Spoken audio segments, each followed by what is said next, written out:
Les gars, moi, j'ai fait ces vidéos là, c'est pour vous dire que Claude a dérangé en fait. Claude Code a dérangé. Maintenant, si les gars ont trouvé un moyen qui permet de faire les tests des différentes sortes, des différentes applications que vous créez. Moi, ici, moi, dans mon coin, j'ai développé mes applications, j'ai passé mon temps à faire les tests tranquillement, mais la semaine je suis passé, j'ai vu une fonctionnalité que Claude te permet en fait de toutes les différentes plateformes d'application sans problème. Ce qui se passe, c'est quoi?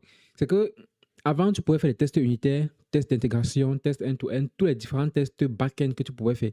Mais là, maintenant, il manquait les tests front-end. Bon, moi, maintenant, mes tests front-end, je les faisais tranquillement. Ce qui se passe maintenant, c'est que Claude a donc injecté une fonctionnalité qui te permet donc d'ouvrir le navigateur Chrome dans une extension que tu installes sur ton navigateur Chrome et puis il va donc se connecter à cette extension-là et puis il va donc faire les tests directement, les tests front-end. OK? Bon, j'ai créé mon petit site de quiz pour pouvoir donc faire lancer les quiz en live et puisque les plateformes généralement qui gèrent les données en live, qui gèrent les utilisateurs en live, il faudrait effectivement vérifier la latence des joueurs, temps de connexion, temps d'inscription, temps de rendu, nombre de requêtes par seconde, nombre de personnes connectées. J'ai donc demandé à Claude de me faire les tests. OK? Bon, moi, je commence à vous dire ce que moi j'ai fait. J'ai commencé ici parce que en fait, je vous présente d'abord l'application. Bon, l'application est conçue comme suit. Ça, c'est une application de quiz et puis ça, c'est mon interface administration. Donc, OK? Donc, quand moi je lance, par exemple, bon, ça, c'est l'accueil ici. Quand je reviens ici, je passe sur espace admin à ce niveau-ci. Je peux donc lancer ici un quiz. Pour le moment, ici, là, il y a un quiz qui a été lancé et c'est en live. Ce qui est terminé, c'est les quiz qui sont terminés. En attente, ici, là, sont les quiz que j'ai démarré, mais je n'ai pas encore lancé. Donc, on va revenir ici, là, sur le quiz ici, là, en direct. Donc, quand je viens ici sur gérer, je peux ici gérer mon quiz. Ici, maintenant, je peux donc partager le lien ici. Si, par exemple, je lance mon quiz sur YouTube, je peux partager ici mon lien pour permettre effectivement aux abonnés de pouvoir participer au quiz. Une fois qu'un abonné va donc copier, il va donc venir ici. Une fois que l'abonné maintenant arrive ici, il va donc ici mettre un pseudo. Donc, ça, c'est une petite inscription. Il met ici un pseudo. Et puis, il va donc voir ici le nombre de participants connectés ici et la question qui est actuellement en cours. Donc, il va donc choisir ici la réponse. OK, bon, on a ici deux participants, par exemple. On a ici deux participants, donc un participant, deux participants. Il choisit donc la réponse ici. Et puis, ils vont donc être classés en fonction du temps de réponse. La réponse juste. OK, c'est comme ça qu'ils seront donc classés. Donc, au fur et à mesure que je dis ici, clic suivant sur ma dashboard, ils auront ici là sur les pages donc les réponses. Il va cliquer ici dans valider. Ça veut dire qu'il a répondu le premier. Est-ce qu'il a trouvé? On ne sait pas. Celui-ci va répondre donc ici. Il va cliquer sur valider. Est-ce qu'il a trouvé? On ne sait pas. Bon, là, les deux ont raté. Donc, le classement ici va rester statique. Je vais dire ici suivant. OK. Ça va toujours continuer comme ça. Et moi, maintenant, qu'est-ce que j'ai fait? J'ai donc ici fait les tests avec 100 utilisateurs. Bon, là, maintenant, je suis en train de faire les tests avec 10 000 utilisateurs. Bon, revenons ici. Je suis en train de faire les tests avec 10 000 utilisateurs. Ce que moi, j'ai demandé à Claude de faire, c'est que j'ai demandé à Claude de me générer maintenant ici, de faire les tests, en fait, avec 10 000 personnes connectées. Les gars, c'est vrai que je suis en train d'exagérer. Parce que c'est difficile d'avoir une plateforme où 10 000 personnes sont connectées simultanément. C'est un peu difficile, mais regarde ce qu'il est en train de faire. On a ici 10 000 utilisateurs virtuels. On a 6 questions. On a ici 10 000 personnes connectées. On a ici le nombre de réponses. Donc, c'est que les réponses qu'ils sont en train de faire. On a ici le nombre d'erreurs. On a ici la latence moyenne. On a ici la latence en P95. On a ici maintenant le débit. Bon, ici là, il est un peu problème de front, mais ça ne m'intéresse pas. On a ici le débit. Je vous dis un peu comment le quiz se passe. Vous avez ici en rouge, en vert, les réponses justes. Donc, vert, les, les petits carrés verts représentent les utilisateurs qui ont trouvé le quiz. Les carrés rouges représentent les utilisateurs qui ont raté le quiz. OK? Qui ont raté le quiz. Il y aura un endroit où on aura trois couleurs. On aura la couleur verte, la couleur rouge et la couleur orange. La couleur orange ou un peu jaune, bon, ça va donc représenter les utilisateurs qui ont trouvé le quiz passé parce qu'il y aura les quiz où il y aura plus de trois réponses justes. Et qu'il y a plus de trois réponses justes, qu'il y a trois réponses justes ou alors plus de deux réponses justes, ou alors plus d'une réponse juste, celui qui a trouvé deux réponses justes sur trois sera donc coloré en jaune. Une réponse juste sur trois sera colorée en jaune. Et pour ceux qui vont trouver toutes les réponses justes seront donc colorés en vert. Et ceux qui n'ont trouvé aucune réponse seront donc colorés en rouge. OK, il est ici en train d'effectuer le test. Il est ici en train de faire la question 2. Il est à ce niveau. Il est à ce niveau-ci. Et on a ici le classement en direct. Pour vous dire vrai, je ne peux pas, le classement, on dirait déjà, je suis déjà en train de voir une erreur ici. Il met ici ligne API 100. Ça veut dire ici que le nombre de requêtes que moi je peux faire au niveau de la base de données, c'est 100. Pourquoi? Parce que je suis en train d'utiliser effectivement Supabase comme base de données, donc ils vont effectivement me limiter à un nombre de requêtes par seconde. Et moi, ma limite du nombre de requêtes par seconde, c'est au moins 1000 requêtes par seconde. C'est pour cette raison qu'ici, il s'est limité à 1000. Si je pouvais avoir plus de 1000 requêtes par seconde, supposons par exemple 15 000 requêtes par seconde, alors il aurait mis ici effectivement 10 000 requêtes par 10 000 ici là. Pourquoi? Parce que on a ici 10 000 personnes connectées. Il aurait donc mis ici 10 000. On passe un peu. Ici, il m'affiche donc ici le nombre de. Il m'affiche donc ici les résultats en live. Ça veut dire pour la première question, le joueur numéro 15 a gagné. Pour la deuxième question, le joueur numéro 0010 a gagné. Mais ce résultat-ci est faux. Pourquoi? Parce que si c'est limite uniquement sur les 100 premiers joueurs, automatiquement, le résultat-ci est faux. Donc, mais moi, je veux juste vous faire voir comment est-ce que Claude fait ses tests. OK? Comment est-ce qu'il fait les tests. Donc, ça, c'est bluffant, en fait. C'est bluffant. C'est simplement époustouflant, en fait. J'ai fait les tests sur 100 utilisateurs. J'ai fait sur 500. J'ai fait sur 600. J'ai fait sur 1000. J'ai fait sur 5000. Et ils sont encore fait sur 10 000. Ce que j'ai fait, c'est que quand il a maintenant fini, quand il a fini avec les 10 000 ici, je vais revenir sur un test un peu plus réaliste avec sur 100 utilisateurs. Là, on doit faire sur 100 afin que vous aurez, maintenant, afin que vous aurez ici directement les données réelles et puis justifiées et normales. Parce qu'actuellement, cela, je sais que le résultat ici là sera faux. OK? Donc, ce qui m'importe maintenant, ici là, c'est voir le niveau de latence, c'est voir ici la latence en P95 et c'est de voir aussi le débit moyen. Les deux premiers carrés ne m'intéressent pas trop parce que ces carrés vont fonctionner.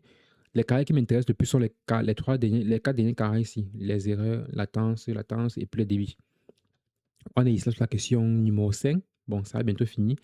Comme, comme étant en train de vous dire, on est ici là sur une question qui a plusieurs réponses justes. OK. C'est la question caractère qui a plusieurs réponses justes parce qu'actuellement, il est en train de faire la question 5 qui a uniquement une seule réponse juste. Ça peut être vrai ou faux, ça peut être une question à, ça peut être une question à choix multiple ou une seule question, une seule réponse est juste. Mais sur 10 000 personnes connectées, il y a quand même beaucoup de personnes qui donnent les mauvaises réponses. Hein. Bon, c'est une simulation. Les gars, vous voyez à quel point Claude Code est en train de faire fort en fait. Claude Code est en train de déranger. C'est pas croyable. Regardez vous-même. Regardez vous-même. Allez, dès qu'il finit, il se l'engage avec la dernière question.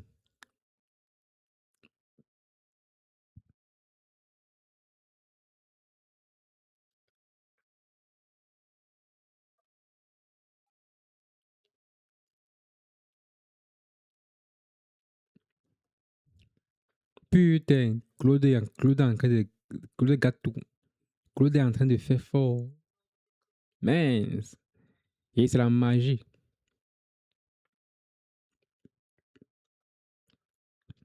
Ouais, il est en train de faire le dernier test aussi. Dernière question. Mais les 10 000 personnes là ils sont quand même intelligents. Hein? Parce que si c'est sur 10 000 personnes, je compte en moyenne, je compte en moyenne 4 000 personnes qui ont raté la question, qui ont raté les quiz. C'est quand même énorme. Hein? C'est quand même énorme. Mais allons-y quand même. Essayons de voir.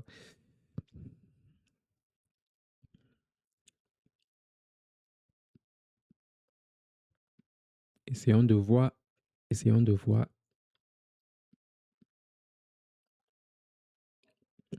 Ok. Il a fini ici et puis il me donne ici le nombre de joueurs. Il est maintenant ici en train d'écrire le rapport du test. Je suis sûr qu'il est ici. Ok. Il est ici en train d'écrire le rapport du test. Sûrement. Ok. Il est ici en train d'écrire le rapport du test. Revenons à voir ce qu'il a mis ici en bas. Moi, il vous dit d'abord que déjà que ça, le classement, c'est faux. Moi, il vous dit pas à l'avance que le classement, c'est faux. Je vous dis à l'avance que le classement, est aussi faux. Pourquoi? Parce que c'est un peu difficile, en fait, pour lui de pouvoir donc me dire quel joueur a eu la réponse la plus correcte, la réponse correcte. Et pourquoi? Parce que on a 5000 personnes connectées. Ça veut donc dire que, imaginez par exemple qu'en une seconde, 5000 personnes envoient une réponse. On dit que, OK, dans les 5000 personnes qui ont envoyé une réponse, on balaye au moins 3, dans les 10 000 personnes, en fait, on balaye au moins 5000 personnes qui ont donné une réponse fausse. On les met de côté. Ça veut dire qu'il reste 5000 personnes analysées. Dans les 5000 personnes qui restent analysées, il faudrait maintenant qu'on trouve, dans les 5000 personnes qui restent analysées, il y a en fait, il y a en fait 2000 personnes qui ont répondu dans la même seconde. Ça veut dire en une seconde, 2000 personnes ont répondu. On part maintenant à l'intérieur des 2000 personnes. On trouve maintenant, on dit que, OK, on dit maintenant que, OK, sur les 2000 personnes qui ont répondu en une seconde, il y a au moins 1500 personnes qui ont répondu en une milliseconde. C'est dans ça maintenant qu'il faut trouver le gagnant. Parce qu'ils ont trouvé la réponse juste. Il faudra trouver le juste milieu pour pouvoir mettre un gagnant. Et regarde ce que le nous dit ici. Test à 10 000 joueurs terminé. La grille de 10 000 cases s'est remplie dans ton Chrome du début à la fin. Nettoyage confirmé, puis épluché. OK, résultat 10 000 joueurs. 0 erreur sur 70 000 requêtes qui ont été faites. OK. Les 6 questions ont chacune traité 10 000 réponses sans une seule erreur. La latence reste remarquablement stable. Là, ça me rassure. 100% de charge initiale, 500 à 10 000. La moyenne ne bouge presque pas. Et le P95 sous les 730 millisecondes. Le chemin d'écriture, inscription, plus réponse, plus code, ton backend, Supabase est solide jusqu'à 10 000. Ça veut donc dire que je peux donc conclure que Supabase parvient à me gérer tout sans problème. Je peux donc conclure que mon petit backend DSL parvient à gérer tout sans problème. Si j'actualise cela, mon backend DSL ici, vous allez voir, effectivement, ici, il est 1654. Vous allez voir ici, effectivement, tout l'historique, en fait, de l'historique. Vous allez voir ici, en fait, l'historique de tout ce qu'il était en train de faire à ce niveau-ci. Donc, si je reviens cliquer ici, je viens cliquer à ce niveau-ci, on doit voir ce qu'on aura ici. Bon, on n'a rien, on n'a rien. Donc, tout a fonctionné normalement. Revenons maintenant sur le rapport du test. Qu'est-ce qu'on dit ici? Le bug du classement est confirmé et appliqué. Comme je vous l'ai dit à l'avance, il y aura effectivement un bug au niveau du classement parce que à chaque question, l'API Supabase n'a renvoyé que 1000 lignes sur 10 000. Et ce n'est que normal. Pourquoi? Parce que comme je vous l'ai dit, c'est vrai que moi j'ai un abonnement Supabase. Donc moi j'ai un abonnement Supabase Pro et j'ai au maximum 1000 requêtes par seconde que je peux faire. Donc, je peux faire au maximum 1000 requêtes par seconde. Et puisque je suis en train de faire un test avec 10 000 utilisateurs connectés, ça veut dire que la base de données reçoit en fait 10 000 requêtes par seconde. Et puisqu'il ne peut pas traiter les 10 000 requêtes par seconde, qu'est-ce qu'il va donc faire? Il va donc traiter uniquement le nombre de requêtes qu'il peut. OK, donc il a traité uniquement 1000 requêtes par seconde. Ce qui fait que lui, ici, il va se limiter à un résultat ici de 1000 utilisateurs. OK, dans les 1000 premières requêtes qui vont être envoyées, il va traiter et le reste, il va négliger. C'est pour cette raison que dans le classement ici, il va faire un classement uniquement sur les 1000 premières requêtes qu'il a donc reçues. Bon, là maintenant, je vais maintenant vous dire ici que revenons sur un test,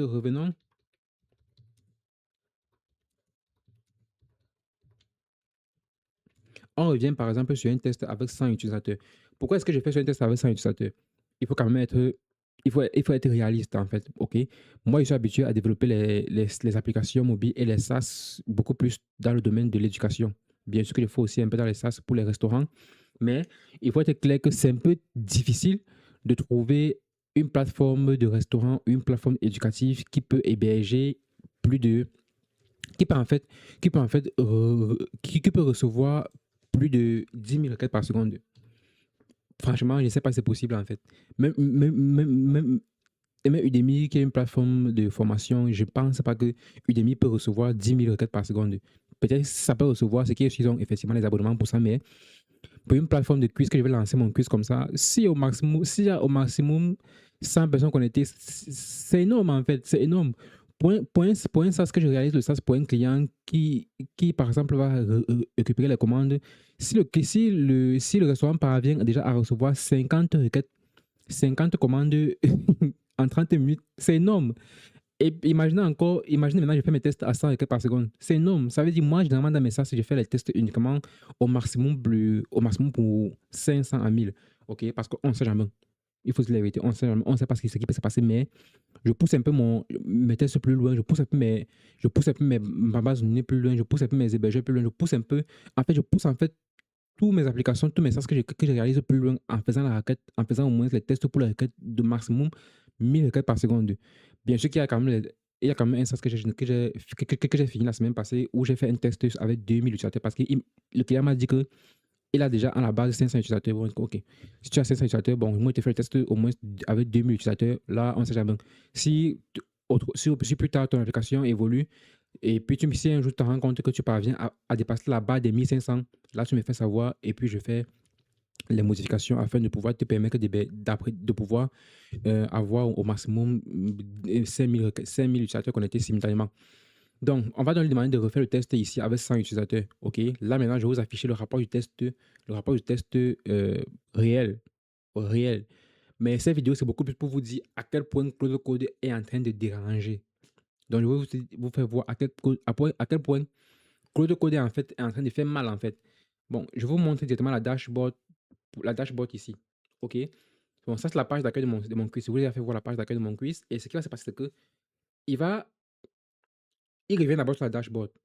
Après, maintenant, il se connecte en tant qu'utilisateur qui est en train de participer au quiz.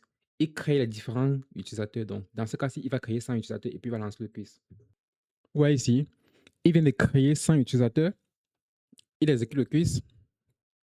Position ici. Il met maintenant ici la position, les données réelles ici et exactes. C'est la magie avec Claude. Vous voyez ici. Il fait les tests. Il fait les tests. Il fait tous les tests. Il fait tous les différents tests. Il a fini les tests ici. Oui, comment là, ça allait un peu plus rapidement parce que effectivement, on a 100 utilisateurs, donc c'est un peu plus rapide. Il met ici les joueurs, il met ici le premier joueur, voit ici.